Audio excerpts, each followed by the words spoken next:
une petite heure ensemble et j'avais vraiment à cœur de vous partager. J'ai trouvé ça drôle de faire un titre un peu percutant comme les 7 péchés capitaux, mais l'être qui doute est sûrement en train de pécher sur sa propre valeur et sur sa propre puissance, et c'est ce qu'on va voir aujourd'hui. On a une heure ensemble et à la fin de cette heure, je vais aussi vous proposer, je vais pas vous laisser en plan comme si ben voilà, on a fait le tour de tout ce qui est difficile et qui nous fait douter. Et après, Sandrine, qu'est-ce qu'on fait? Souvent, on me le dit. Donc voilà, coucou, hello, bienvenue. Alors, pour me présenter en 2 mots, je m'appelle Sandrine Duquesne.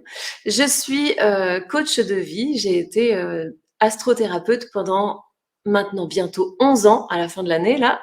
Et j'ai accompagné de multiples personnes, essentiellement des personnes qui manquaient de confiance en elles et qui avaient envie non seulement d'aller mieux, de se sentir à l'aise dans cette vie, mais aussi de trouver le sens et l'objectif de cette vie. Alors, en passant en ligne, je me suis plus nommée comme coach. Mais en fait, je suis une passeuse d'étapes. Moi, ce qui me passionne totalement, c'est ces étapes, ces transitions de vie, vous savez, où on se sent euh, challengé, on va dire. Parfois, on se sent même crucifié et on est tiraillé entre je voudrais tellement pouvoir retourner en arrière et en même temps, je voudrais tellement changer quelque chose et aller en avant. Eh bien, cette distorsion, cette friction, cette tension dans le changement, dans le passage. Et c'est aussi intéressant d'écouter ce que ça veut dire passage. Ça veut dire que c'est un moment où on peut euh, déroger aux règles de notre identité et on peut se permettre de ne pas être sage et de ne pas être quelqu'un de bien, mais être quelqu'un qu'on a envie d'être, point barre. Et ça pose des grandes questions parce que assez vite on se demande, ben, en fait, c'est qui que j'ai envie d'être? J'imagine que ça vous est déjà arrivé si vous êtes là, si vous me suivez depuis un moment. Ben, vous savez que je tourne autour de ces 2 axes qui sont le pourquoi. Pourquoi je suis là? Qu'est-ce que je fais? D'où je viens? Pourquoi je réagis comme ça? Le pourquoi? On peut se vautrer longtemps dans cette question du pourquoi et finalement de se rendre compte qu'après avoir compris plein de trucs, ben, ça n'a rien changé. Et puis, il y a aussi le pourquoi je suis là. Et ça m'intéresse énormément. Pour quelles raisons je suis en vie? Le petit miracle que je suis, pour quelle raison il a été créé? Et ça, en tant qu'astrothérapeute, ben, ça a été vraiment un délice d'avoir pour moi cet outil d'astrologie que j'appelle aujourd'hui, l'ayant transformé à ma façon, l'astrologie évolutive. Eh bien oui, c'est une astrologie qui va donner la perspective de pourquoi on a vécu tout ça et de pourquoi on a vécu tout ça. Est-ce que vous arrivez à me suivre? Dites-moi dans le chat, faites-moi des coucous. Je vous vois pas parce que j'ai décidé de faire un live dans ce sens-là, mais du coup, vous pouvez quand même me répondre dans les commentaires. En tout cas, soyez les bienvenus. Comme vous êtes, on va aller explorer ces 7 péchés capitaux et figurez-vous que j'ai même eu du mal à choisir parce que j'en ai fait une liste d'une douzaine. Qu'est-ce qui m'a fait faire cette liste de péchés capitaux? Alors, je me suis pris quand même une petite feuille parce que je veux rester dans mon timing. Eh bien, c'est mon expérience d'entrepreneur, c'est mon expérience du moment et cette expérience d'entrepreneur me challenge profondément, jusque dans mes cellules, mon ADN, mes croyances et évidemment mes croyances teintent mon ADN et mon ADN aussi, c'est-à-dire la somme de mes expériences et la somme des expériences de mes ancêtres teinte mes expériences du moment. Et ce va-et-vient, cette synergie entre ces parties de moi est souvent un challenge. Et donc, je me suis dit, bah, qu'est-ce que j'ai traversé, qu'est-ce que je suis en train de traverser et qu'est-ce que je peux vous partager parce que finalement, eh bien, nous sommes témoins les uns des autres et nous sommes j'allais dire copilotes, mais copains, on est collègues les uns des autres sur cette planète et on marche ensemble. Alors, je vais vous partager comment je vois qu'on peut être un humain qui doute et qu'on peut pécher à cause de ce doute profond sur notre identité sacrée. Voilà ce qu'on va faire. Et cet état d'entrepreneur depuis ces dernières années. Alors, je fais quand même une différence entre le fait d'être à mon compte et de faire ce que je savais déjà faire avant, par exemple, mais de le faire à mon compte. C'est déjà énorme comme changement, mais il y a quand même cette étape de l'entrepreneuriat, c'est-à-dire que je vais donner mon temps, mes capacités, mes dons, mes talents, euh, mon, oui, tous mes atouts d'humain à une entreprise. Et cette entreprise-là, c'est comme une entité qui va porter une vision, qui va porter un désir pour la Terre, pour l'humain, pour le monde. Et moi, je vais trouver que ça résonne tellement avec moi que je vais lui donner mon temps. Il y en a même qui donnent leur vie, leur total temps de vie, quasiment, pour ça. Et donc ça, c'est une dimension qui est très, très engageante. Et je peux vous donner une petite anecdote que vous avez sûrement entendue si vous me suivez depuis un moment. On a 3 naissances. La première naissance, c'est la naissance, le passage physique du ventre de notre mère jusqu'à l'air libre. Cette naissance-là, elle est extrêmement challengeante, elle est extrêmement initiatrice du point de vue du corps. Et donc, la mémoire sensorielle, la mémoire corporelle va se mettre en marche pour stocker énormément d'informations de cette dimension physique, de cette dimension matière dans laquelle on prend un corps et ce corps est hypersensible. Donc, la première naissance va marquer notre matière, notre corps, justement, jusque dans sa mémoire cellulaire. Et donc ça, c'est la première naissance. La deuxième naissance, c'est la naissance à soi. Pour moi, c'est une deuxième partie qui naît avec les quelques expériences qu'on fait au démarrage de la vie. Puis on va dire entre 21 et 42, on a quand même une grosse invitation à mieux se connaître. Et d'ailleurs, comment on fait ça? On va jouer dans le monde, on va aller créer notre place sur la Terre, on va faire une carrière, on va avoir des enfants, on va avoir des amours et des rencontres et des relations.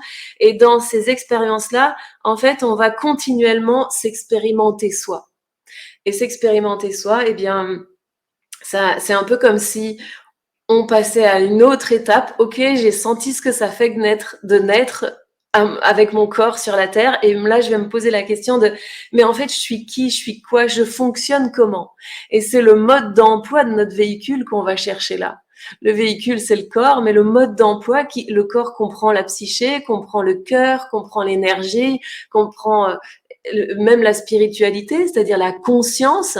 Et je vais avoir envie de comprendre comment ça marche parce que justement je me fourvoie dans des écueils, c'est-à-dire des écueils où j'ai mal, où je souffre, où j'ai de la douleur, peu importe. Je peux avoir de la douleur physique, mais j'ai aussi la douleur psychique. Et cette douleur psychique va m'obliger à aller chercher cette deuxième naissance. Qui suis-je? La naissance à soi. Et puis il y a la naissance au monde qui est pour moi la naissance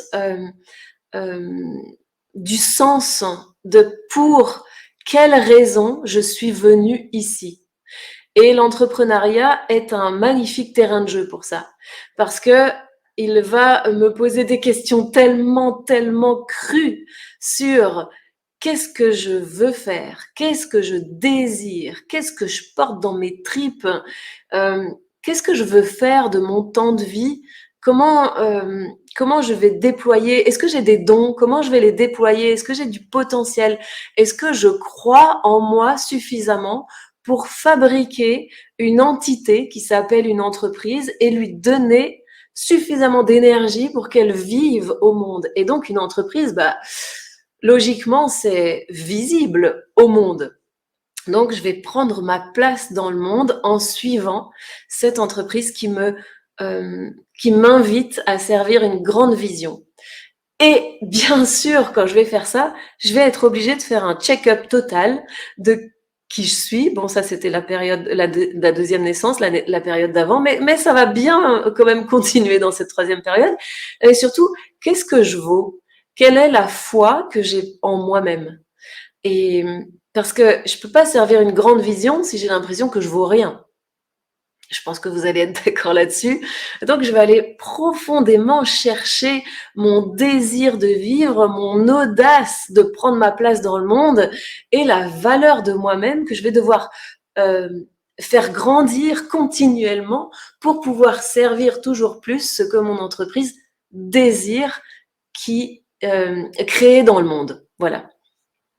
Donc, est-ce que ça vous fait du sens pour vous? Est-ce que vous êtes dans cette période, alors pas la une, puisque vous êtes déjà né, mais dans la période, dans la naissance 2, dans la naissance 3, est-ce que dans la naissance 2, vous êtes en train de chercher votre propre mode d'emploi? Est-ce que dans la naissance, la troisième naissance, vous êtes en train de voir comment vous allez oser déployer votre splendeur, votre puissance, vos pouvoirs pour prendre cette place dans le monde? Et le monde n'attend que ça, mais est-ce que vous êtes au courant que le monde n'attend que ça? Ça, c'est une grande question. Dites-moi si ce sont des périodes de vie qui font résonance avec vous. Alors voilà, comment je vais servir cette vision, j'ai marqué de tout mon être. Ok, alors pourquoi j'ai appelé ça péchés capitaux? Parce que ça me fait rire, parce que déjà on en a fait des films, et puis on en a fait des écritures saintes, et puis on en a mangé bon gré mal gré, parce que on est tous issus, peut-être pas d'une religion, mais au moins d'une culture, et d'une culture judéo-chrétienne, si vous me regardez de la même partie du monde que moi, par exemple en France, ou bien en tout cas en francophonie. Et j'ai regardé sur Internet, un péché, c'est un manquement au divin. C'est un acte ou des actes par lesquels l'homme refuse d'accomplir la volonté divine. Alors, je ne vais pas partir dans des délires théologiques, etc. Mais on va quand même juste riper un peu de ce côté-là pour voir ce que ça donne. Donc, c'est des actes par lesquels l'homme refuse d'accomplir la volonté de Dieu, et donc, en faisant ça, il se sépare de lui. Ok. Alors Dieu, c'est quoi? C'est qui?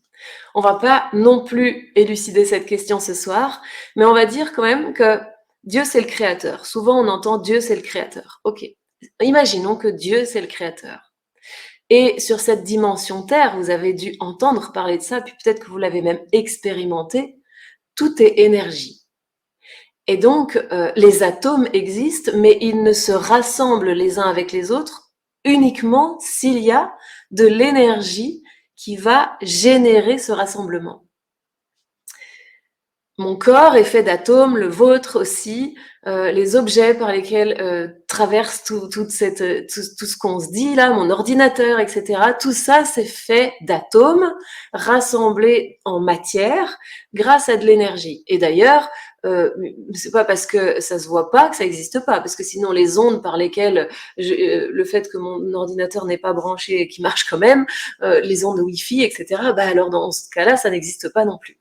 Ok, donc si on imagine que tout est énergie et que la matière se densifie grâce à cette énergie, aujourd'hui, les recherches au niveau des énergies et du quantique qu'on fait en ce moment montrent que l'intention, et tout à l'heure j'écoutais un podcast sur la prière, je me souviens plus du nom, mais c'est sur Métamorphose Podcast, allez voir ça. La prière, l'intention, la prière fait le même effet que l'intention fait le même effet que la prière. Donc l'intention, l'énergie que je vais créer avec ma pensée va générer des effets sur la matière. Et dans ce cas-là, on pourrait imaginer que quelqu'un a voulu que j'existe. Ou alors peut-être moi-même, j'ai voulu exister, je me suis générée en matière, j'ai pris un corps. Donc sur cette dimension de la Terre, il y a cet effet de matière, et je pense que c'est ça qu'on est venu expérimenter. Et cette matière s'assemble et se désassemble grâce à de l'énergie. Et l'homme est de plus en plus l'humain est de plus en plus en train de comprendre qu'il peut influer sur son énergie et donc influer sur la matière. On n'en est qu'au tout début de la reprise de conscience de ce pouvoir-là. Pour illustrer ça, je vais vous donner un exemple personnel. ces derniers jours, j'étais très en conflit avec quelqu'un de mon entourage parce que je voulais atteindre un but et donc je me suis rendu compte que l'autre en face, il a résisté et il a insufflé l'énergie inverse. Et donc je me frictionnais dans un conflit où on n'était pas d'accord, je voulais quelque chose et cette personne voulait le contraire. Ok. Je comprends que c'est vraiment très désagréable d'être dans ce tiraillement. Je sens même, c'est pas que je comprends, c'est que je sens que ça me déchire. Je suis pas contente, j'ai pas ce que je veux, je me sens désespérée, je me sens impuissante et puis évidemment quand c'est comme ça, moi la première chose que je fais c'est que je vais me faire accompagner. Et puis j'ai une collègue qui m'accompagne à aller j'ai mon superviseur, puis après une collègue qui m'accompagne à aller voir qu'est-ce que ça fait. Et à un moment, elle me dit, tu as, euh, tu as fait tout ce que tu pouvais faire, tout ce qui était en ton pouvoir en faisant ta demande. Mais tu ne peux pas aller plus loin parce que c'est l'autre qui va choisir sa réponse. Et cette phrase vient transformer quelque chose à l'intérieur de moi. C'est une vraie transmutation instantanée. Les prises de conscience, c'est instantané, vous êtes d'accord? Alors, à ce moment-là, c'est comme si je sors de mon conflit de pouvoir intérieur et je relâche quelque chose. Je relâche quelque chose en me disant, bah oui, c'est vrai. Je peux aussi accepter que je ne peux pas tout gérer et que j'ai fait le maximum pour moi, ce qui est déjà magnifique. Ok. Dans cette prise de conscience, il y a quelque chose qui se relâche à l'intérieur de mon corps. Eh bien, figurez-vous, moi franchement j'hallucine parce que c'est la 1000e fois que je vis ça. Figurez-vous que on est quand même en conflit depuis plusieurs jours et puis ce soir, je sors de mon cabinet et de mon boulot et je vois que le feu est allumé dans la pièce, que je vais faire mon live ici et donc qu'il a éteint la cafetière pour pas que ça fasse du bruit, des petites attentions et je sens aussi son énergie qui est beaucoup plus douce. Et je me dis, c'est incroyable parce qu'on n'a pas échangé un mot, on n'a pas résolu notre problème, mais mon énergie a changé par la prise de conscience que j'ai faite. Et son énergie a instantanément changé. Mais ça fait tellement de fois que je vis ça. C'est incroyable. Ça veut dire que je génère des changements concrets dans mon environnement, dans la matière de mon environnement et sûrement dans la matière de mon propre corps, quand mon intention est dirigée dans un sens ou dans un autre. Alors, pour en revenir à Dieu, ça voudrait dire que si moi, humaine, je peux créer, ça veut dire que je suis créatrice, ça veut dire que je suis créateur. Donc, ça veut dire que je suis Dieu. On va accepter ça. Vous pouvez pas répondre et protester, mais on va dire que qui ne dit mot consent, vous acceptez ça. Ok. Donc, si le péché, c'est un acte par lequel je refuse d'accomplir la volonté divine et la volonté de Dieu, et donc je me sépare de lui, si je me rends compte que je suis Dieu parce que je crée ce que je vis, alors ça veut dire que quand je fais un péché, je me sépare de moi. Et c'est exactement là-dessus que je vais vous emmener avec les 7 péchés capitaux. Peut-être que je vous en donnerai même plus que 7. On va voir le temps qu'on a. Et c'est ça que je voulais vous donner comme cheminement qui m'a traversé et qui m'a fait prendre ce choix des 7 péchés capitaux, de l'être qui doute. Parce que s'il y a bien une des plus grandes plaies de notre humain, c'est qu'il doute. Et en même temps, comme je l'ai mis dans certaines de mes publications, c'est le jeu ma pauvre Lucette, parce que sur cette planète, il y a plusieurs règles d'incarnation dont je vais vous parler, et une des règles, c'est que quand tu arrives, tu oublies. Tu oublies qui tu es, tu oublies que tu es la source, tu oublies que tu es le créateur et tu oublies que tu as tant de pouvoir. Et donc, pourquoi on oublie? Simplement parce que on a trouvé ça sûrement très drôle, très intéressant et très exaltant et très formateur et très initiateur de venir sur une planète où le jeu, c'est de retrouver sa puissance, c'est de retrouver sa divinité, c'est de retrouver son amplitude, son envergure, sa foi en notre... oui, je cherche le mot, mais c'est entre divinité, préciosité, valeur. C'est comme retrouver la foi qu'on est un joyau. Et qu'on est un joyau, non pas parce qu'on est juste beau, riche, superbe, non, parce on est une galaxie à nous tout seuls. On est une galaxie avec tous les humains sur cette planète, puis on est une galaxie on est une vraie galaxie dans une vraie galaxie, puis cette galaxie, elle est au milieu de plein d'autres galaxies, donc elle est une particule sûrement d'une plus grande galaxie. On est générateur de création. Et ça, je crois qu'on doit s'en souvenir. Et je pense que c'est le jeu de la vie sur Terre. Donc le meilleur moyen de faire le boulot de s'en souvenir, c'était de l'oublier. Vous me suivez là-dedans? C'est tellement intéressant cette façon de voir, tu dis. Attrape-sourire, c'est magnifique ça.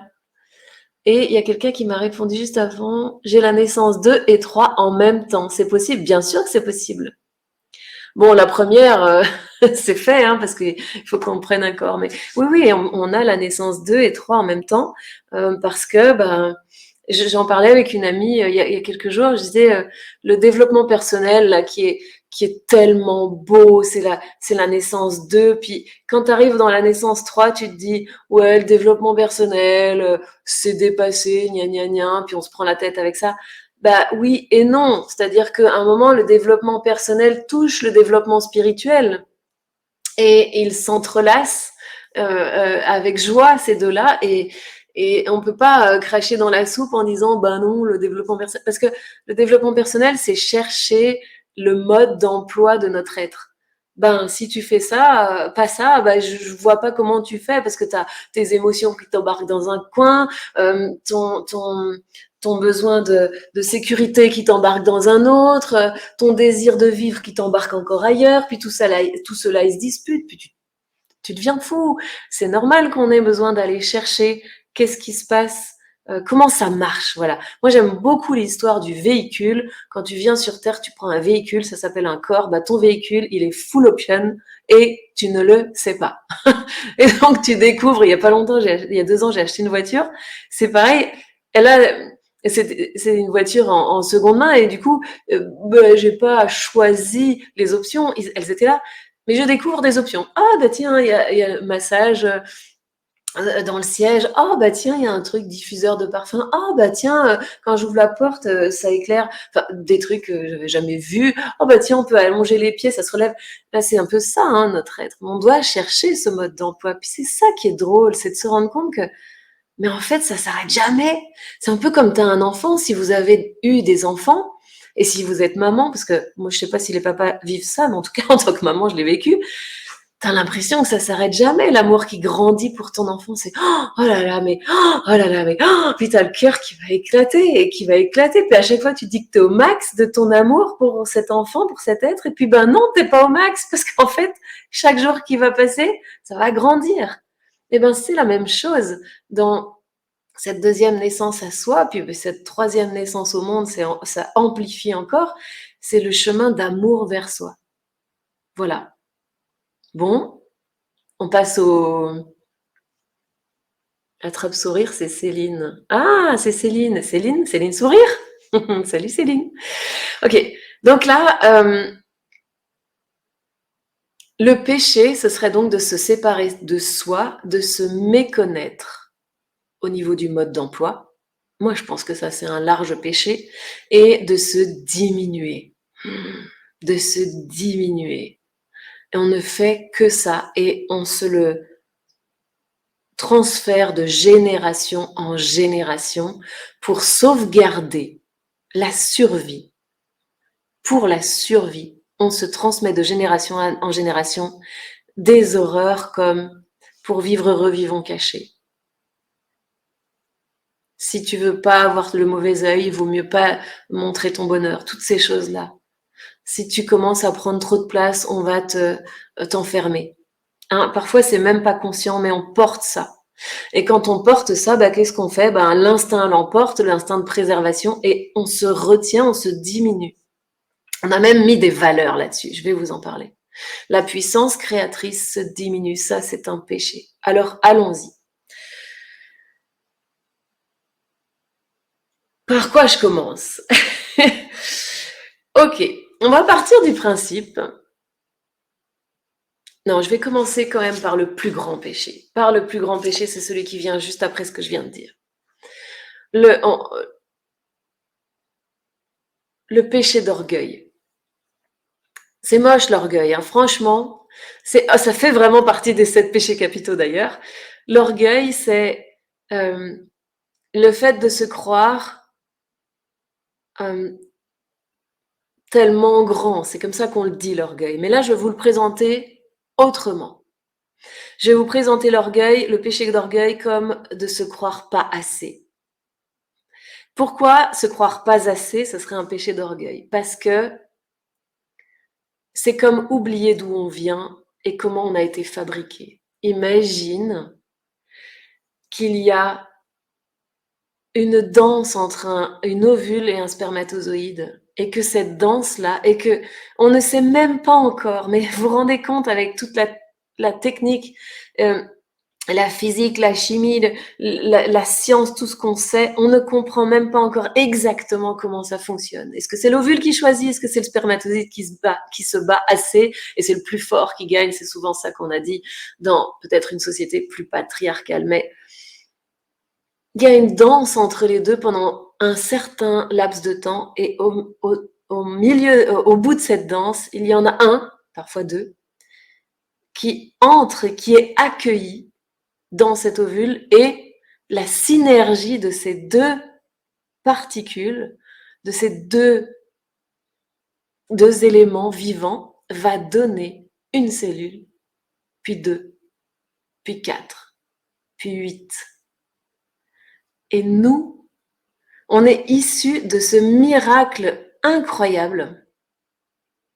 C'est marrant parce que en préparant, ça m'a pas fait ça, mais là, ça me touche de le dire.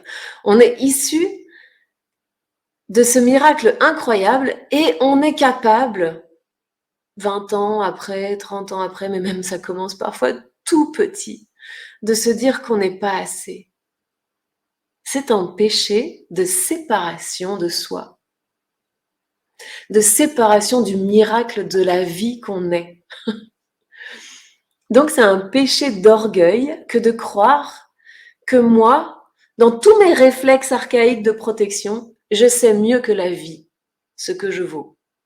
Et je vais décider que je vaux pas assez.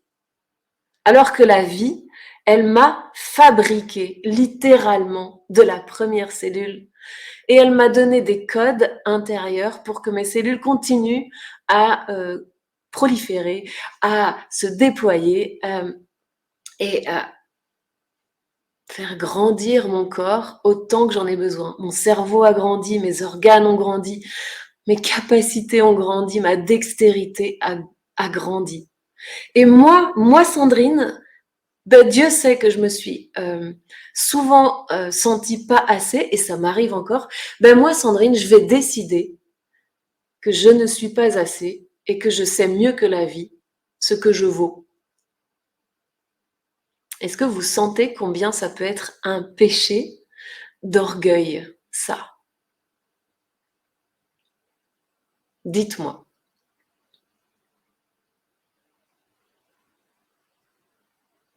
Je voudrais aussi juste qu'on regarde comment fonctionne notre corps. Parce que vous connaissez le nombre d'or? Le nombre d'or, c'est un rapport entre une longueur et une largeur. Enfin, c'est un chiffre, c'est un nombre c'est un... Je vais pas réussir à le dire correctement. Bref, le nombre d'or régit la totalité de la nature et du vivant. Par exemple, Vous savez, ça crée, en fait, quand on fait une section et on la multiplie par le nombre d'or, ça fait ça. Puis cette section, on la multiplie par le nombre d'or, ça fait ça. Puis ça fait ça, puis ça fait ça. Et en fait, ça fait une spirale. C'est la même chose qu'il y a dans les fleurs, dans les feuilles, dans n'importe quel élément euh, des cristaux, etc., on retrouve le nombre d'or. Et on a déjà fait des tests avec une centaine de personnes qui devaient passer devant 100 rectangles, dont un était régi par le nombre d'or. Et on leur demandait de choisir celui qu'ils aimaient le plus. Et c'était systématiquement celui-là qu'on choisissait, parce qu'on est régi par ça. Eh bien, ce nombre d'or, il régit aussi ça. Je vais essayer de vous le montrer bien. Ce rapport entre cette phalange, avec cette phalange, avec cette phalange, avec cette section, avec cette section. J'ai le nombre d'or dans mon corps partout. Et je pense que on peut quand même imaginer qu'il y a quelque chose de divin tant c'est bien organisé. Et c'est quelque part tellement étrange que moi je décide que je vais réorganiser tout ça dans ma tête, que je vais décider que je ne suis pas assez et que je vais décider que je vais faire des petites choses dans ma vie parce que je ne suis pas assez. Ou que je vais faire des grands efforts pour essayer de prouver au monde ou de me prouver à moi-même que je suis assez. Et nos cellules intérieurement, elles sont continuellement en train de se décupler et de se régénérer. Vous savez qu'on a multiples cancers qui se déploient et qui sont résorbés naturellement, tout le temps. On a des cellules qui partent un peu en live et puis on a d'autres cellules qui régénèrent et qui reforment le bon code pour que ça fonctionne. Et le code, l'ellipse de l'ADN est magnifique, magnifique. Tout ça est compris dans le cœur d'une de nos cellules, une de nos cellules, qui se décuple continuellement. On est un miracle. Jamais plus on peut faire ce péché d'orgueil, de croire qu'on sait mieux que le vivant ce qu'on vaut.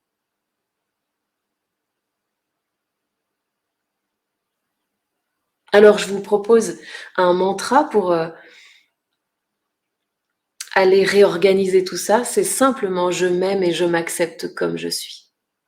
Si vous connaissez l'EFT, j'ai fait des expériences ces derniers jours en racontant ça, je m'aime et je m'accepte comme je suis. J'ai vraiment vu la différence. J'ai vraiment vu la différence. Et l'EFT, c'est pas difficile d'aller chercher sur Internet comment ça marche. Hein.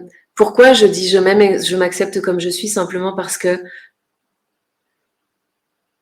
je n'ai pas besoin de faire d'efforts pour être aimée, pour être comme il faut, pour être assez. Parce que la vie me crée assez. Mais j'ai besoin de réapprendre à croire que la vie m'a créé parfaitement comme il faut, tel que je suis. Tel que je suis. C'est pas le fait d'être parfaitement comme il faut, parce que le comme il faut, pour moi, c'est différent du comme il faut pour toi, pour vous. Tel que je suis. J'ai pas besoin d'être plus. J'ai pas besoin d'être moins non plus. Ok. Ça m'emmène vers le deuxième péché qui est le péché de petitesse. Alors le péché de petitesse, vous allez dire, bah, c'est ça, c'est de croire qu'on n'est pas assez, mais je vais vous le présenter dans un autre sens. Le péché de petitesse, c'est la peur d'être trop. La peur d'être trop et donc de se rapetisser, de se diminuer. La peur de déranger, la peur de prendre trop de place, la peur de créer de la jalousie, la peur de demander trop à l'univers et donc il va nous punir. On emporte des dizaines de croyances comme ça. Je me souviens d'un ami il y a quelques années qui avait un magnifique projet. On n'a jamais pu savoir quel était son projet parce que il avait tellement peur, il le disait clairement. Il disait, moi, si je dis mon projet, on va me le détruire ou on va me le voler. Donc, il ne pouvait pas le dire. Or, le dire, c'est le créer. Pourquoi? Parce que les mots ont une vibration, ont une puissance, et puis si j'arrive avec ma tête à créer des mots et à les faire descendre dans la matière et les passer par ma bouche, ça veut dire que je suis en train de créer une intention avec beaucoup de force. Et donc, je suis en train de générer une énergie qui va mobiliser des atomes pour qu'ils se mettent dans un certain ordre. Et il pouvait pas le dire parce qu'il avait trop peur qu'on lui brise ce rêve-là.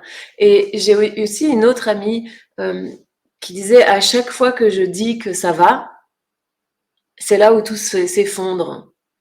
Donc je crois que je ne dois jamais dire que ça va. Et donc c'est la peur d'être trop heureux, d'être trop grand, d'être trop beau, d'être trop d'envergure, d'être trop demandeur, d'être trop enjoué. Oui, rira bien qui rira le dernier, mes amis. On en a fait quand même des leitmotifs. C'est dingue, hein. Vivons heureux, vivons heureux, vivons cachés, rira bien qui rira le dernier. Ça veut dire, calme-toi, n'exulte pas. Et pourtant, dans tous les chants religieux chrétiens, parce que c'est la religion que je connais, exulter de joie est toujours présent. Alors comment on fait? On peut exulter de joie, mais dans une certaine limite, c'est quoi l'histoire? Le péché de petitesse, c'est de croire qu'on est trop, et donc on va avoir une croyance que on va déclencher les foudres et la colère des dieux, et donc on va diminuer ce qu'on est. Alors, pour ce péché-là, on peut faire un petit exercice, c'est de prendre une feuille. Il y en a qui le font quand on a un ami ou une amie qui veut bien jouer ce jeu-là, on peut le faire en live, mais sinon on prend une feuille et puis on note. Qu'est-ce qui pourrait arriver de pire si je suis trop? On va me voir, on va avoir envie de me voler mes affaires, on va me critiquer, on va m'humilier, on va me rejeter, on va me mettre de côté. Et allez-y à fond. Écrivez, écrivez, écrivez les pires trucs. Pas ce qui est raisonnable, les pires trucs, les pires choses qui pourraient arriver. Et ensuite, vous posez cette feuille quelques heures, une nuit ou quelques heures, et puis vous revenez dessus. Et vous la relisez. Et là, donc quand vous rencontrez le péché de petitesse, c'est souvent qu'on a peur. On a peur d'être trop. On a peur de prendre sa place sur les réseaux. On a peur de dire quelque chose à quelqu'un. On a peur de dire c'est ça que je veux, c'est ça que je veux atteindre, je vais y aller. Eh ben, quand on a peur, on écrit les pires choses qui pourraient arriver. Et quand on a l'esprit qui a passé quelques heures, on peut aller marcher, ça marche très bien. Enfin ouais, marcher, ça marche très bien. Eh bien, on reprend cette feuille et on lit. Et on trouve dans la colonne d'à côté toutes les solutions. Si on vient me voler, je peux faire attention de fermer ma porte, mais je peux aussi aller porter plainte. Quelles sont mes solutions? Si on vient me critiquer, si on me dit la pire chose, horrible, vraiment Sandrine, tu racontes n'importe quoi, mais pour qui tu te prends? Ok, si ça arrive, qu'est-ce que je vais pouvoir finalement dire? D'abord, est-ce que c'est vrai? C'était la question entre les deux. Est-ce que c'est vrai ce qu'on va potentiellement dire sur moi? Est-ce que c'est vrai que, je sais pas, c'est nul ce que je raconte, etc. Bah, c'est un point de vue. Moi, je trouve que c'est intéressant, sinon je vous le dirais pas. Peut-être quelqu'un qui passe par cette vidéo trouve que c'est nul. Dans ce cas-là, il s'en va. Ou alors il prend la peine de me le dire, mais je peux me demander, est-ce que c'est vrai? Et puis, qu'est-ce que je peux faire? Bah, je peux mettre à l'écart les personnes qui sont trop agressives avec moi. Je peux aller demander à la loi de me seconder, de me donner du soutien pour faire valoir mes droits, parce qu'il y a quand même des droits dans cette société, etc. Je peux rétorquer, je peux m'en foutre et me taire, je peux aller chercher des solutions concrètes qui peuvent exister. Simplement pour pouvoir revenir à je n'ai pas à faire ce péché de petitesse parce que ce que je suis, c'est ce que je suis. J'ai presque de l'embêtement à vous dire c'est parfait parce que Il y a un péché de perfection. Le péché de perfection, c'est de croire que je dois avoir tout atteint, tout fait, tout compris, tout alchimisé. Il y a quelque temps, je parlais de la séparation que je suis en train de traverser et il y a 2 personnes qui ont écrit en dessous: «Mais tu crois pas qu'en tant que coach, tu devrais d'abord avoir résolu ça, avant de coacher?» Ben non, moi je crois pas. Parce que mes amis, si j'attends d'avoir tout résolu, toutes les initiations qui vont se dérouler dans ma vie sur Terre, ben vers, je sais pas, imaginons que j'aille jusqu'à 90 ans, ben à 90 ans, il faudra que je me dépêche de vous raconter tout ce que j'ai découvert. Vous serez trop vieux et moi aussi, ça n'a aucun sens. Non, il n'y a pas besoin de se prendre un péché de perfection qui est en fait une grosse planque, hein, je vais vous en dire quelques mots. Le péché de perfection, il permet de croire qu'on doit être absolument abouti pour pouvoir dire quelque chose. Et pourquoi c'est une planque? Parce que, en fait, ça me permet de rien faire. De me dire oui, mais il faudrait encore que je me forme. Oh là là, mais si vous saviez comment je suis experte là-dedans. J'ai décidé il y a pas bien longtemps de faire des vidéos, même si elles sont pas parfaites, de faire des posts, même s'ils sont pas parfaits, de m'expérimenter à danser sur Instagram pour voir si j'aime ça, et puis même si c'est absolument pas parfait, de faire des montages vidéo qui sont pas parfaits, de faire mes exercices d'humain, en fait. Mais c'est vrai que moi, en tant qu'entrepreneur en ligne, j'ai décidé et j'ai accepté que mon évolution se passe en public, quasiment. Et ça me challenge parce que ben, quand je suis en train de traverser une séparation qui est un enseignement, mais absolument divin, c'est incroyable ce que je suis en train d'alchimiser dans mes prises de conscience et dans mes nettoyages cellulaires, corporels, mémoriels dans cette étape-là. Eh bien, quand je traverse ça, est-ce que je suis OK d'en parler avec toute l'humilité que ça va me demander, ou est-ce que j'ai envie quand même que vous me voyez comme quelqu'un de bien et puis qui n'ait pas raté cet élément que la société attend, qui est que bah, quand tu es en couple, tu as réussi, puis quand tu l'es pas, tu as raté. Est-ce que c'est vrai cette histoire d'ailleurs? Parce que il y a des gens qui vont être dans leur réflexe archaïque célibataire et qui ont ce travail à faire d'entrer en relation parce que c'est là où ils ont besoin d'ouvrir leur cœur. Et puis il y a des gens comme moi qui ont le travail inverse à faire, c'est-à-dire qui ont une facilité d'être en relation et en couple et qui ont ce travail d'autonomie, de solitude sacrée à retrouver. Et c'est OK. Et c'est pas la société qui va venir dire ce qui est raté et ce qui est réussi, c'est impossible. Sinon, se dire qu'on est tous à devoir faire la même chose. Oui, on essaye un peu, hein. Mais non, je crois pas que ce soit une bonne idée. En tout cas, je crois pas que ce soit naturel, que ce soit organique. Est-ce que je me suis perdue dans mes explications ou est-ce que c'est clair pour vous? Péché d'orgueil, péché de petitesse, péché de perfection, de perfectionnisme et de croire qu'il faut que j'ai tout abouti, tout compris, c'est de nouveau, on tourne toujours autour de la même chose, hein, mes amis, ça va être tout le long. Hein. C'est de nouveau une croyance que je suis potentiellement en danger si je m'expose avec peut-être des défauts ou peut-être des zones sensibles. Je suis potentiellement en danger si je m'expose avec des zones fragiles.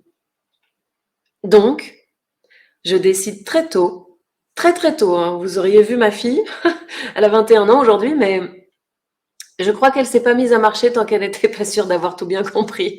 Elle est très peu tombée.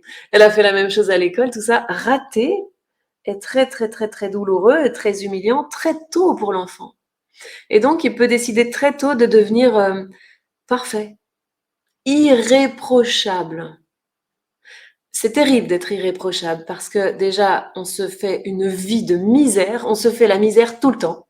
On ne voit que ce qu'on n'a pas réussi et non pas tout ce qu'on a fait. Et on fait la misère aux autres parce que c'est insupportable de voir l'inconséquence et l'imperfection de quelqu'un qui se permet de se montrer alors qu'il n'est pas parfait. Et pourtant, je ne sais pas si vous connaissez quelqu'un de parfait. Moi, je crois que ça n'existe pas, mais si ça existe, ça doit être très très chiant. Parce que ça doit tout le temps nous renvoyer tout ce qu'on n'est pas. Je rigole. Hervé, tu me dis que mes explications sont très claires. Tu es là, Hervé, salut. Eh ben, c'est génial. Donc, orgueil, petitesse, perfection. Perfection est un gros mensonge envers soi-même, euh, par peur d'être douloureusement repris. Eh bien, on va juste se planquer une partie ou toute sa vie. Ça dépend. Alors, je vais vous parler du 1, 2, 3, c'est du coup le 4e péché, le péché d'ignorance. Le péché d'ignorance, c'est d'avoir un sentiment ou un pressentiment ou une pressensation de l'immensité que nous sommes. Et devant cette immensité, de trembler et de se sentir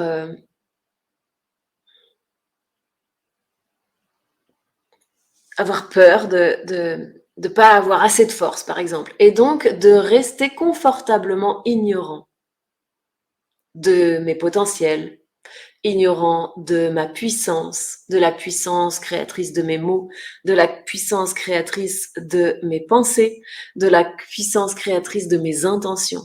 Je préfère pas savoir. Je préfère rester ignorant. Je préfère me dire, allez, tout le monde fait comme ça va aller, moi aussi je vais faire comme ça. Il y a eu une partie de ma vie où j'ai fait ça. Et c'est marrant parce que ça a vraiment fonctionné. Ça m'a vraiment calmée pendant une partie. Quand j'étais avec le père de ma fille, il y a eu un moment où j'ai senti cette crise de vie. On va en parler dans le 2e live, je crois, des crises de vie. Dans cette crise de vie de à quoi je sers? Je suis là pourquoi?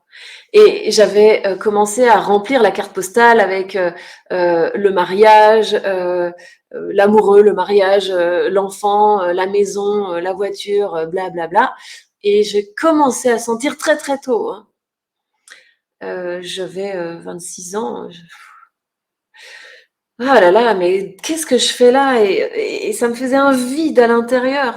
C'était horrible cette sensation de vide, de gouffre qui allait m'anéantir. Et j'étais pas encore assez équipée, j'avais pas encore pleinement fait ma 2e naissance, je savais pas comment je fonctionnais. C'était le tout début, je ne sentais que le vide. Eh bien, j'ai eu tellement peur que j'ai mis en place ce péché d'ignorance. Et je me suis dit, ok, stop. T'es à la maison, t'élèves ta fille, t'as pas de questions à te poser, ton mari travaille, tu l'attends, tu fais tout bien dans la maison, tu l'attends le soir, et c'est comme ça que vivent les gens depuis la nuit des temps. Et ça m'a calmée, ça m'a fait du bien. Je me suis sentie comme apaisée de ne plus avoir à chercher d'où je viens et où je vais, le pourquoi et le pourquoi je suis là.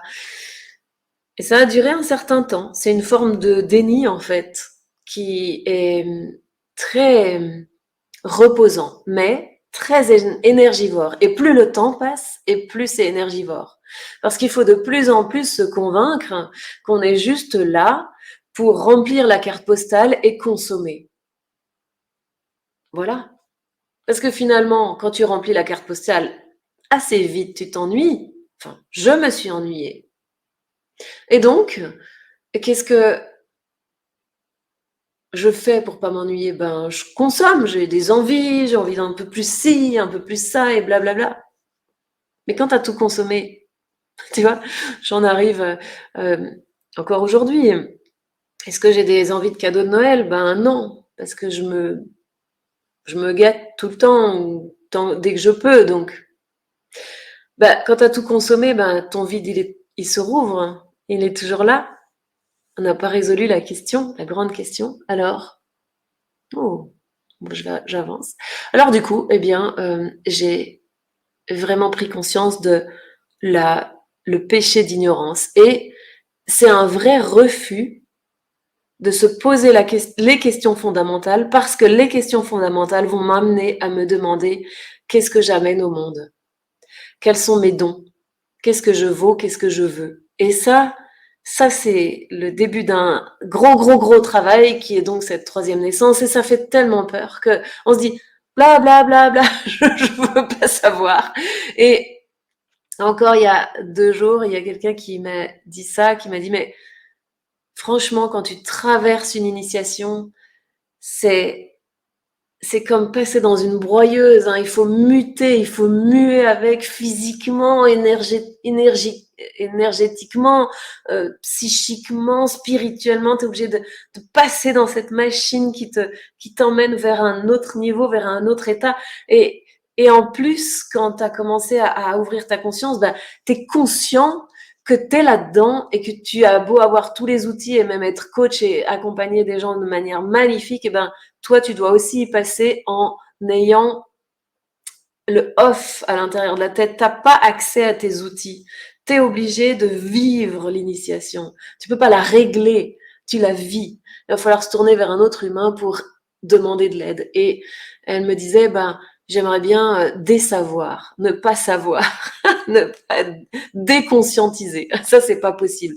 Je dis souvent, la conscience, c'est comme le dentifrice. Une fois que c'est sorti du tube, ben, tu le remettras jamais dedans. Ben voilà, c'est la même chose.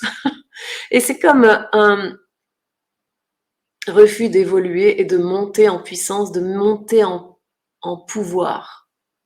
Et on se retrouve assez vite à l'étroit, un peu comme un homard qui ne voudrait pas muer et qui aurait une carapace collée à lui et juste il va mourir.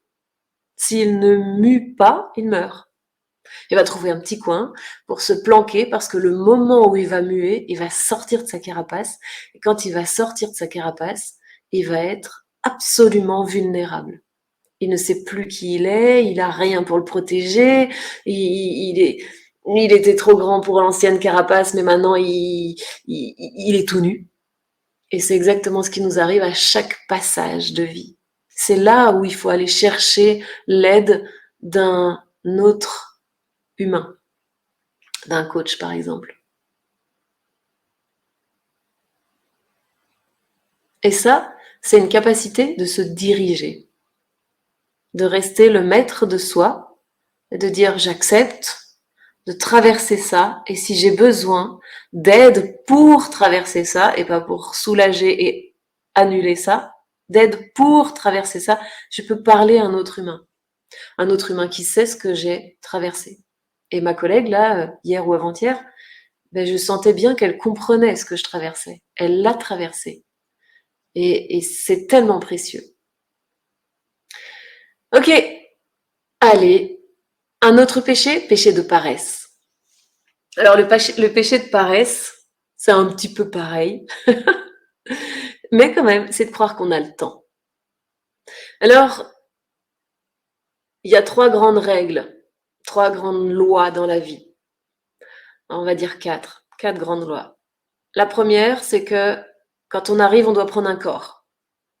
Et c'est un corps ultra sensible. Toute option, mais ultra sensible. Le vent, l'ambiance, l'hydrométrie, la soif, la température, tout est capté, tout. Extérieur, intérieur, tout est capté. Donc, un corps ultra sensible.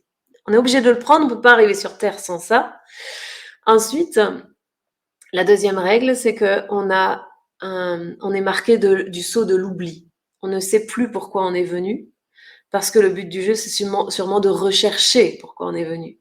Et donc, on est tout perdu. Et c'est le jeu, ma pauvre Lucette. Et donc, on joue le jeu de la vie, d'être tout perdu et de chercher à retrouver nos capacités de conscience, de foi et d'amour, de divin en fait. Et pour pouvoir aller chercher tout ça, ben on va aussi faire mûrir ce corps dans ses capacités, ses dons, ses talents, ces acrobaties, ces émotions qui donnent des indications et blablabla. Hein, nous, on voudrait beaucoup annihiler, anéantir, faire taire, museler nos sensations, nos émotions, et pourtant, c'est un peu comme si tu n'avais pas de voyant dans ta voiture. Bon, bah, tu roules, puis d'un coup, elle te l'a pas dit, t'as plus d'essence. Ben, merde. C'est quand même con.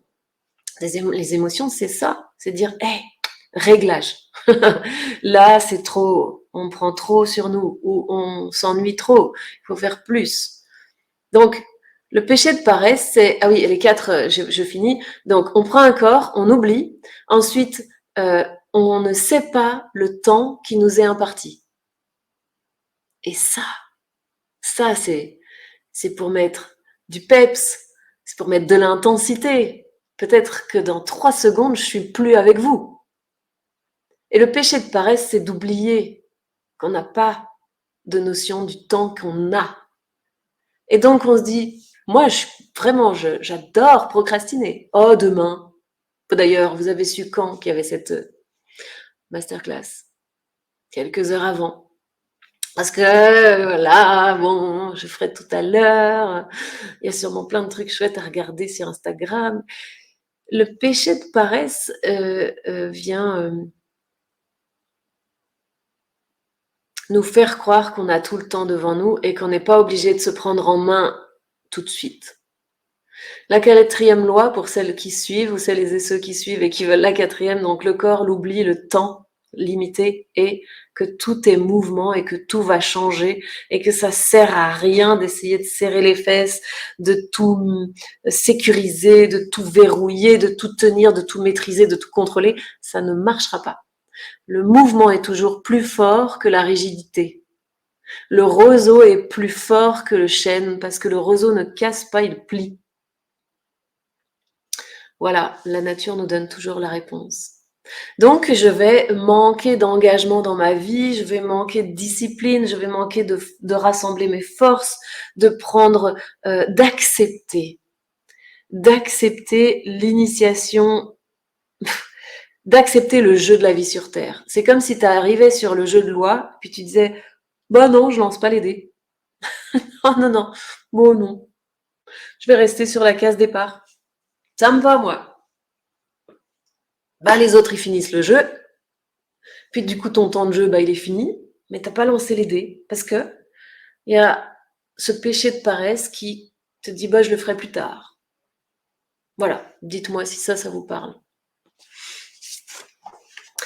Et puis, on en a combien? 1, 2, 3, 4.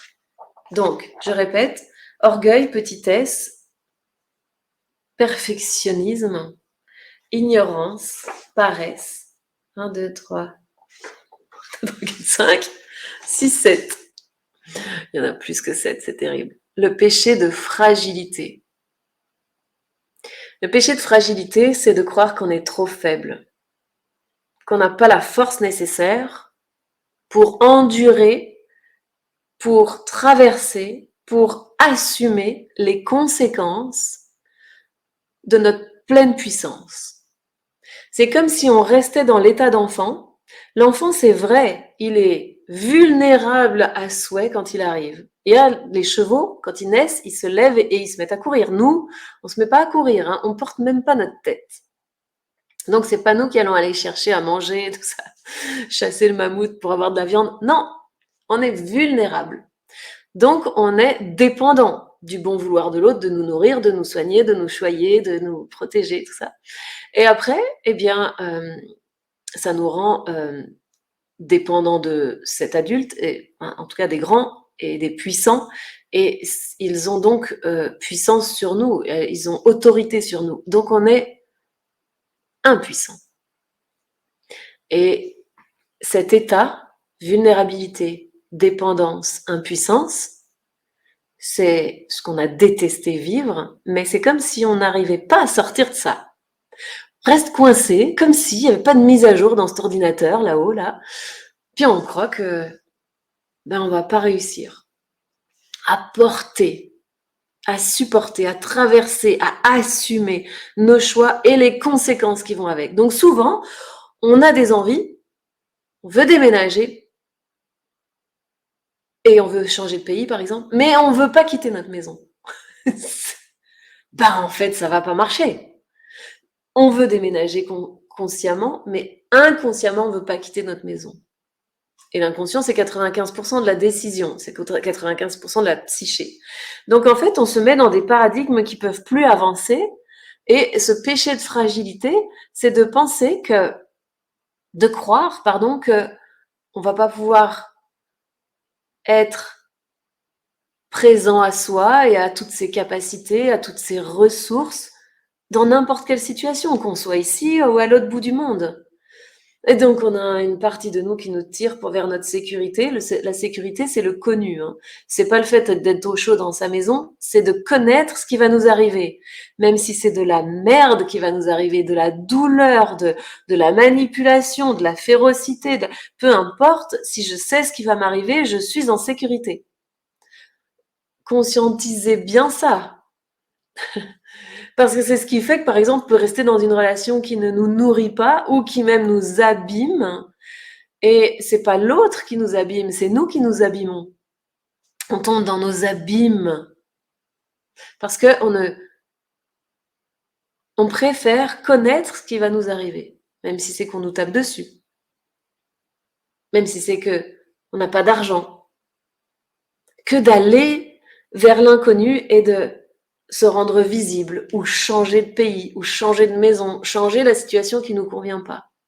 Et donc, endurer les conséquences de ce choix que je fais, c'est-à-dire payer le prix de mon choix, tant que on ne met pas noir sur blanc le prix de mon choix. Qu'est-ce que ça va me coûter de changer de maison? Qu'est-ce que ça va me coûter de changer de relation? Qu'est-ce que ça va me coûter de me rendre visible? Qu'est-ce que ça va me coûter de quitter mon boulot pour être entrepreneur ou à mon compte? Si je n'ai pas en face de moi la réalité écrite de qu'est-ce que ça va me coûter, c'est mon fantasme qui l'emporte. Parce que le fantasme, il dit pas, tu sais, ça va te coûter des heures de travail. Parce que si c'est ça, il y a des chances que toi, tu dises, mais moi, je vais les faire, les heures de travail, parce que moi, je veux changer de boulot ou devenir, ou construire cette entreprise. Ça va même me faire kiffer de les faire, ces heures de travail. Non, non, le fantasme, il va pas te dire ça, il va te dire, oula, attention, oula, attention, oula, attention. Attention, attention, quoi? Vous avez vu le nombre de parents qui disent à leurs enfants, attention. Mais bon Dieu, mais attention quoi? Parce que si tu dis, regarde, il y a un cycliste qui arrive, décale-toi, l'enfant il voit, il appréhende le truc et il fait. Mais quand tu lui dis attention, c'est juste que tu allumes son cerveau archaïque qui le fige. Et d'ailleurs, souvent, il s'arrête et il s'enlève pas de la route. Attention, c'est le pire écueil que nous sert continuellement notre mental pour que nous ne bougions pas.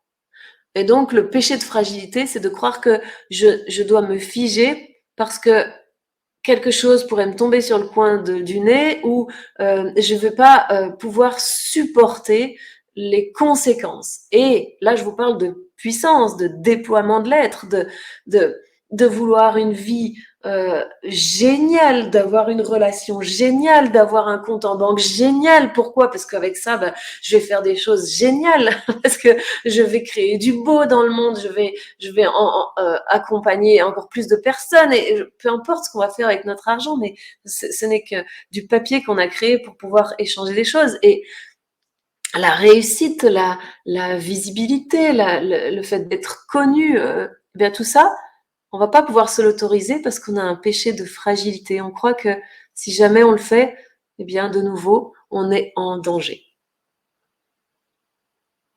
Peur de la critique, de l'humiliation. Bon, voilà, un des péchés encore. Et puis, 1, 2, 3, 4, 5, 6, 7, il en reste un. Lequel je vais choisir? Parce qu'il y en a encore plusieurs sur ma feuille.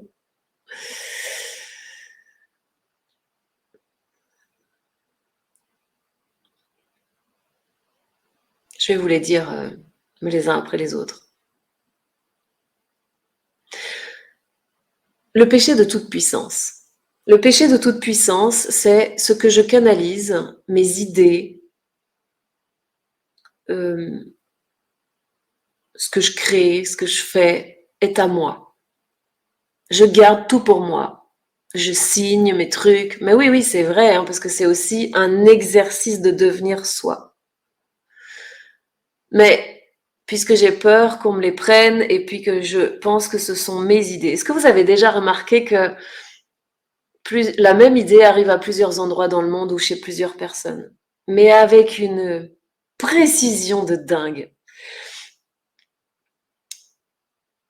Il y a quelques années, j'ai souvent des idées, c'est comme des canalisations. Moi, je pense que c'est juste que je capte des informations qui sont présentes dans l'inconscient collectif, dans l'air du temps, comme on veut.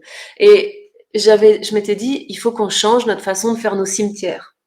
Et donc, c'est souvent la nuit, le soir, en me couchant et le matin en me réveillant. Et donc, bah, quand c'est comme ça, il faut que je me lève, il faut que j'écrive parce que sinon je vais oublier. Et puis sinon, je vais pas dormir parce que je vais pas oublier. Bref. Donc, je dessine ce nouveau cimetière. Il y a quelques temps, il y a une amie qui me dit, ah, tu sais quoi, à côté de chez moi, il y a un cimetière qui s'est créé, c'est génial, c'est une forêt avec des arbres et on rentre et il y a ci et ça. J'ai dit, attends 2 secondes, je vais chercher dans mes classeurs d'idées. Ils sont nombreux. Et je lui sors. Regarde ce que j'ai écrit il y a 3-4 ans. C'est énorme. Mais moi, je n'ai pas pu la mettre en place, cette idée, parce que bah, c'était pas mon job de créer des cimetières. Puis bah, je m'étais déjà demandé comment je vais faire. Est-ce que je vais acheter un terrain? Est-ce qu'on a le droit? Bon. Puis après, bah, j'ai trop d'idées. Je peux pas tout faire. Mais quelqu'un d'autre l'a eu et quelqu'un d'autre l'a faite. Les idées ne m'appartiennent pas. Je suis une cellule terrestre qui sert la grande cellule terrestre. Et si la grande cellule terrestre a envie de se réveiller au niveau de sa conscience et de sa puissance, eh bien, elle me donne des informations, puis de temps en temps, bah, j'en prends quelques-unes, puis je vous les passe en live. Je les intègre, puis je vous les passe en live. Je suis au service de cette planète, de cette expérience terrestre. Ce ne sont pas mes idées.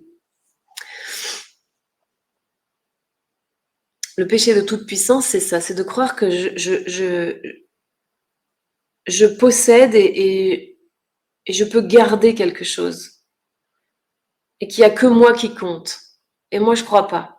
Je crois que, euh, d'ailleurs, de manière naturelle, c'est le système qui compte.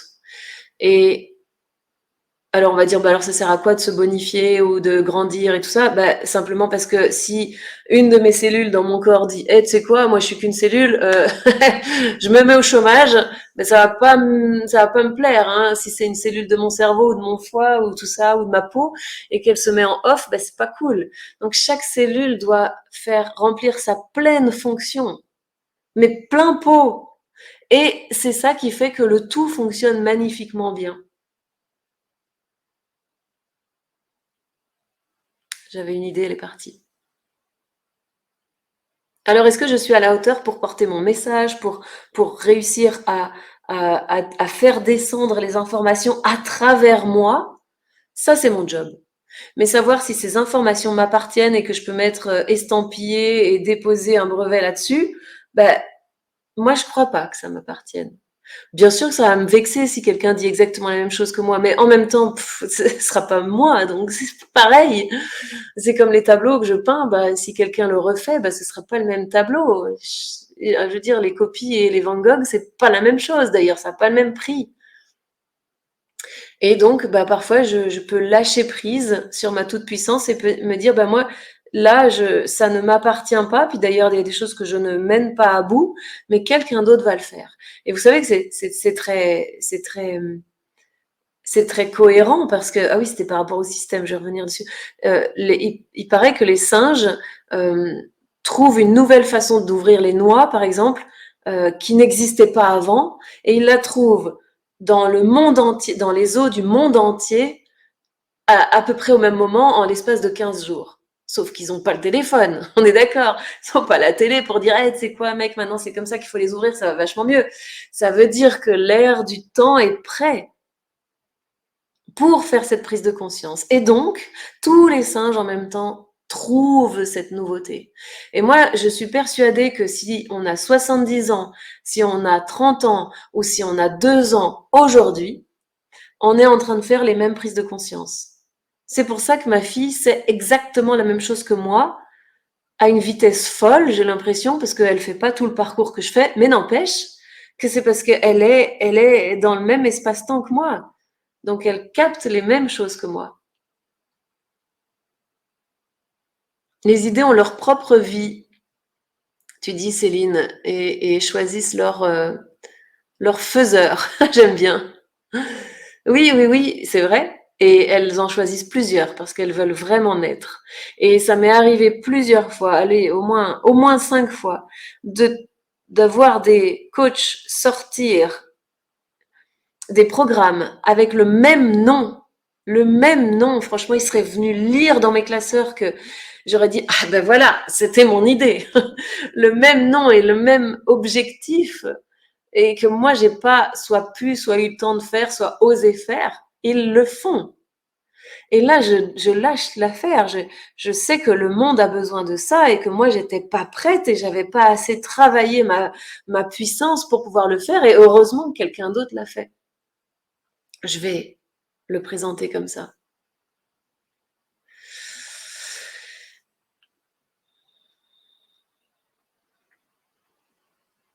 Ok.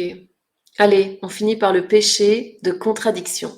Le péché de contradiction, c'est de se mettre en échec, un péché d'échec, on pourrait dire aussi.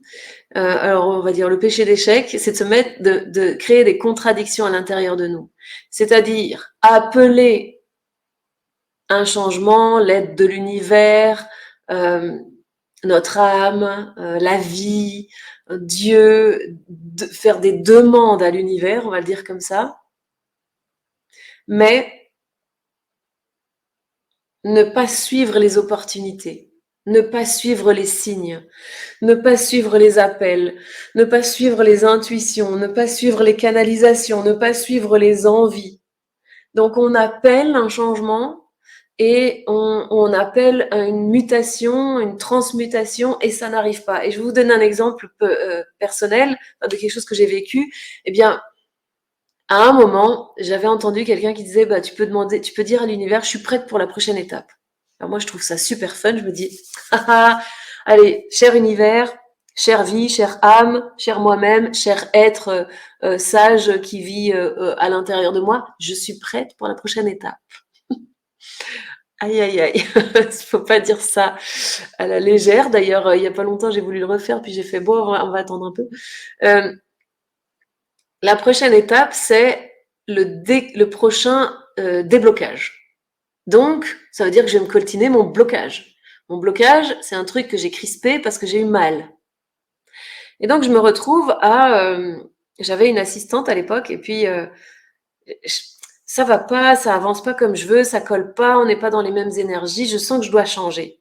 Je commence à chercher une autre assistante, puis, mais je lui dis pas. Je lui dis pas, je suis en train de chercher quelqu'un d'autre, ça convient pas. J'ose pas lui dire. Et du coup, par contre, elle l'apprend. Et donc, elle me tombe dessus en disant, mais qu'est-ce que tu fais? Pourquoi tu me le dis pas? Tu m'as trahi et tout ça. Moi, je suis hyper mal.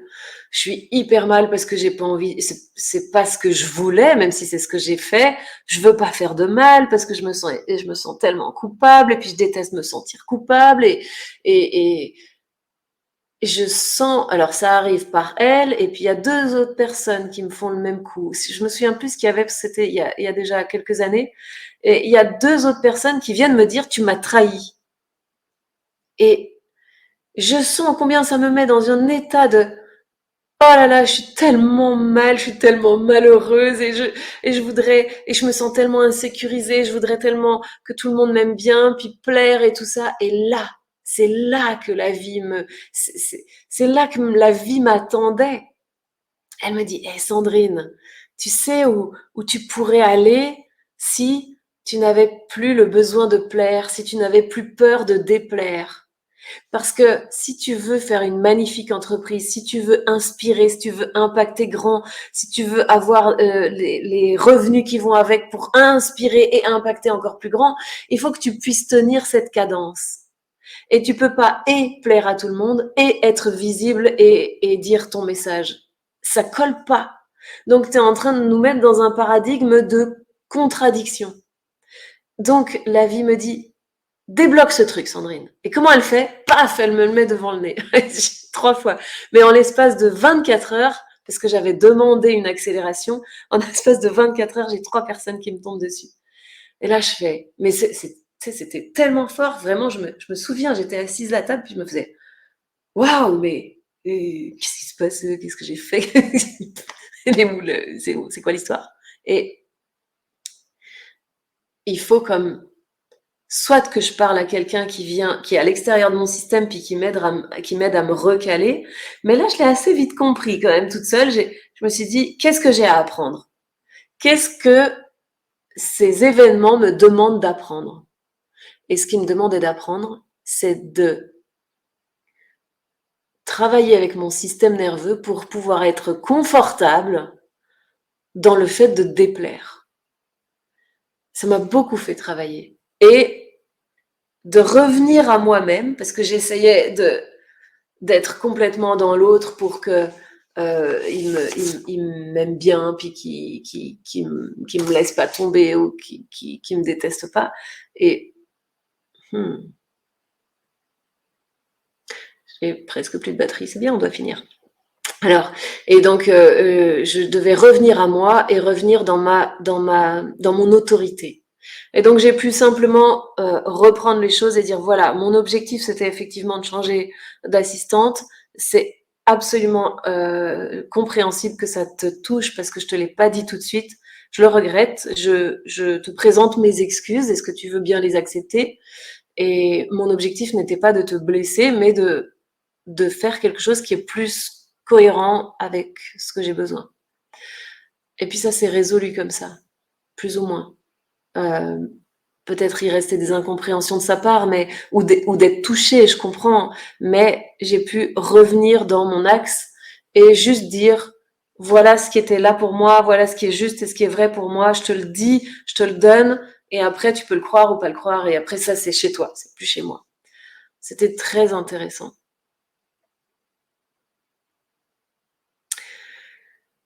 Donc, la contradiction, c'est de vouloir quelque chose et aussi son inverse. C'est de appeler quelque chose et ne pas suivre les signes. Et puis, j'aurais pu, par exemple, me dire, ah ben voilà, la vie c'est dangereux, faire ce qu'on a envie c'est dangereux, il faut être sympa avec les autres sinon c'est douloureux, etc. Non, c'est d'aller plonger dans ce que j'ai appelé, de suivre les signes, de suivre les opportunités, les appels, les envies. Et si je n'ai pas la force de le faire, je me fais accompagner. Si je n'ai pas la puissance, la foi, la confiance, je fais tout ce qu'il faut, je lis, je m'instruis, je me forme. Mon objectif, mon job d'être humain, c'est juste de m'occuper, d'être prête à rouler vers ce que la vie me demande. Voilà. Je suis aussi le mécanicien de mon propre véhicule. Bon. J'ai encore mis un truc à vous dire, mais on va s'arrêter là parce que je pense que c'est bien. Et vous allez me dire si ça parle, mais j'ai encore quelque chose à vous proposer.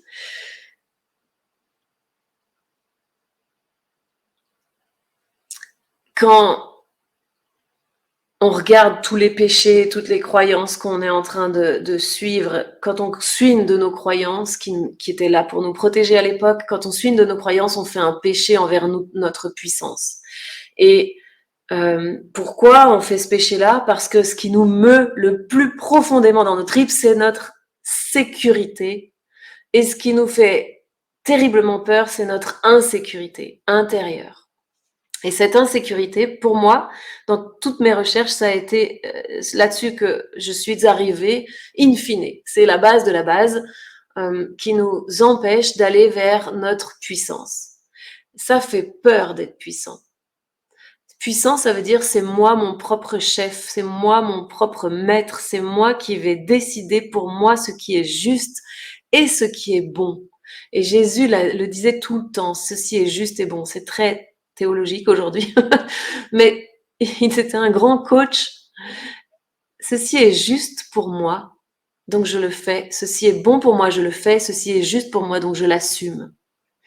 Et pour pouvoir faire ça, il faut aller travailler avec cette insécurité. Et pour pouvoir travailler l'insécurité, la première phase de ma vie, j'ai été regarder pourquoi je suis insécure. Ah, ben j'ai une enfance comme ça. Ah, ben j'ai des parents comme ça. Ah, ben j'ai vécu tel et tel événement. Ben je comprends pourquoi je suis insécure. Je veux dire, c'est juste logique. Mais ça ne règle pas le problème. Et moi, ce que j'ai envie, c'est de vous accompagner à régler ce problème. Comme je m'accompagne à régler ce problème quotidiennement, parce que ce sont des étapes, des couches d'oignons en fait qu'on va nettoyer, et puis des couches de puissance et de lumière qu'on s'octroie, qu'on ose déployer, qu'on ose montrer, et puis on ose croire qu'on est cette lumière. Ça demande beau courage, un beau grand courage, une force, une foi en fait. Et beaucoup d'amour. Eh bien, pour vous accompagner à ça, je me suis demandé qu'est-ce que je peux faire? Et moi-même, qu'est-ce que je peux faire? Eh bien, pour moi, l'antidote à l'insécurité, c'est les ressources. Parce que de toute façon, il y en aura des guerres à mener dans cette vie. Il y en aura des conflits à gérer. Il y en aura des, des, des tiraillements et des crucifixions à sentir, à traverser. Il y en aura puisqu'on vit dans la matière. Alors, comment on peut partir? Imagine, tu es un chevalier, tu vas à la guerre, t'as pas d'armure, t'as pas d'épée, t'as pas de cheval et t'as pas d'armée. Mais tu vas la faire, la guerre. Ben voilà, là, tu es très insécure. Moi, j'ai pas envie d'y aller, mais bon, voilà, je suis assujettie au roi, faut que j'y aille. Eh ben, j'ai rien, je suis toute nue, vulnérable. Ben ça fait très très peur parce que je me sens tout de suite insécure. Mais si tu pars à la guerre, parce que de toute façon, la guerre, elle se fait, je parle de guerre, c'est-à-dire la traversée de la matière. Cette traversée-là, elle va se faire. Et si j'avais des ressources, j'ai une épée, j'ai un baume, j'ai une cuirasse, j'ai un bon cheval, un destrier de dingue, j'ai une armée derrière qui est motivée, j'ai des tambours, j'ai mangé, j'ai des forces, je viens pas de subir un siège, etc. Eh bien, là, je suis tout à fait différente dans ma traversée. Et c'est là qu'il faut s'accompagner.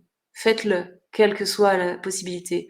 Moi, j'ai créé un programme qui est assez rapide, intense, clair, 12 jours. Parce qu'à l'intérieur de nous, nous avons 12 pouvoirs à réanimer. Nous avons 12 puissances à réactiver. Nous avons 12 capacités, puis, lumière à rallumer.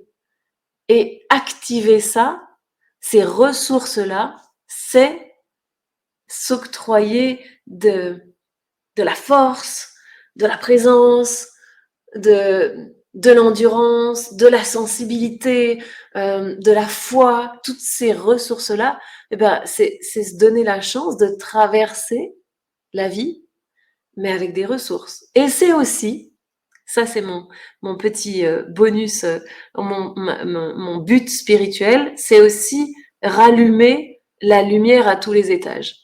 La lumière, c'est-à-dire l'ampleur de l'être, le joyau qu'on est. Et ranimer nos ressources, ça veut dire utiliser notre être 100% au lieu de 3%, avec autorisation et assumation. Eh ben, ça va nous amener à nous déployer et à oser faire ça et à aimer faire ça. Et chaque personne qui allume cette puissance-là, c'est une personne qui n'est plus dirigeable par l'extérieur. Ça me plaît beaucoup. Et en plus, c'est extrêmement goûtu. C'est très, très, très bon de vivre ça. De pouvoir rester son propre maître, son propre gardien, son propre bienfaiteur, quoi qu'il arrive dans la vie. Même si de temps en temps on a des creux, on reprend cette autorité sur soi et on se dirige soi-même. Et ça, c'est très très très très précieux. C'est pour ça que j'ai créé ce programme qui s'appelle les 12 pouvoirs de l'être et qui est comme sous forme de défi. Chaque jour, pendant 12 jours, je vous envoie un audio et je vous guide pour ouvrir une de ces 12 portes. Je suis sûre que ça va être fabuleux. Et c'est ça que je voudrais vous proposer tout bientôt, hein, ça commence dimanche là. Et j'avais à cœur de vous le proposer. Et ça ressemble un petit peu à ce qu'on vient de faire. Là, on a édicté les péchés, mais là, on va juste ouvrir les portes sur une des ressources chaque jour avec un enseignement, mais aussi un travail de regarder à l'intérieur de soi comment on se situe avec ça, et puis un petit challenge dans la journée, ou au moins une observation de comment je suis avec cette puissance-là. Il y en a 12. Comment je suis chaque jour avec une nouvelle puissance? Est-ce que je me l'autorise?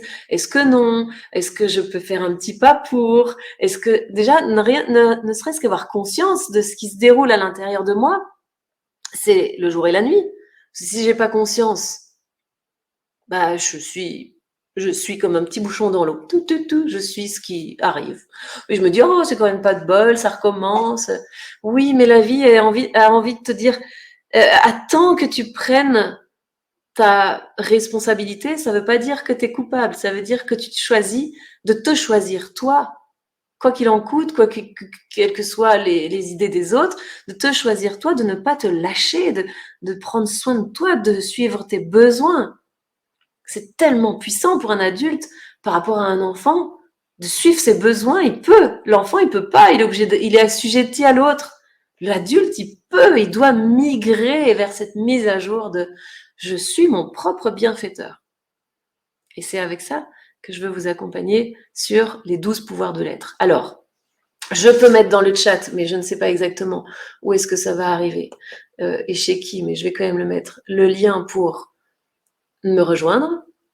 Et sinon, vous avez juste à aller sur mon profil, vous allez aussi recevoir un mail qui va vous proposer de me rejoindre pendant la semaine prochaine, pendant 12 jours, et de venir ancrer ces 12 ressources.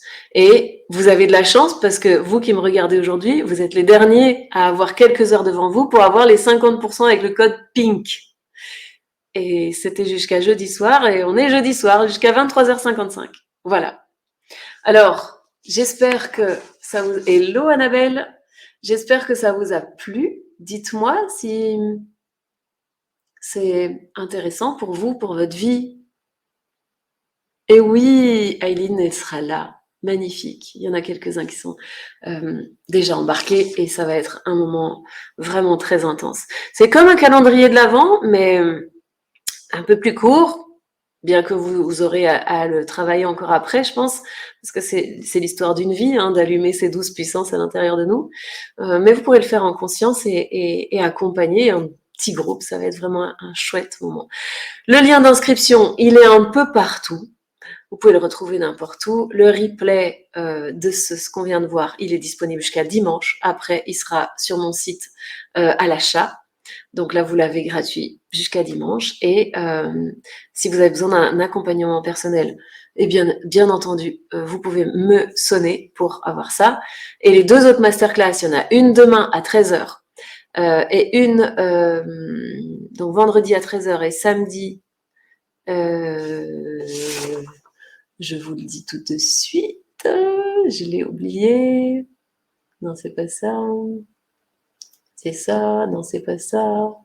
Bon, bref, en tout cas, il y en a encore une samedi. On va aller voir qu'est-ce que sont les trois crises de vie et aussi les 3 grands chefs-d'œuvre qu'on est en train de créer sur la Terre quand on s'incarne.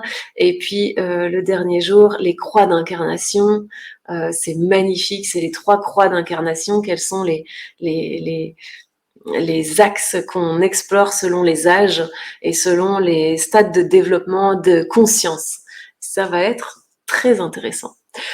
Alors, j'espère que ça vous a plu. Je vous embrasse très très fort. Je vous souhaite vraiment de déployer chaque parcelle de votre être sans concession.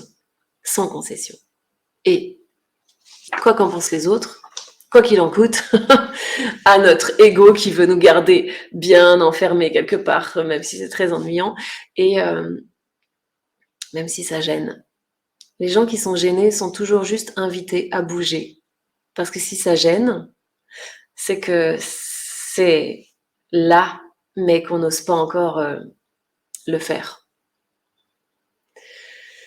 Merci à tous ceux qui sont là, ceux dont je vois le prénom, ceux dont je ne vois pas le prénom. Et je vous souhaite une belle soirée. Je vous dis à demain, 13h pour la deuxième masterclass.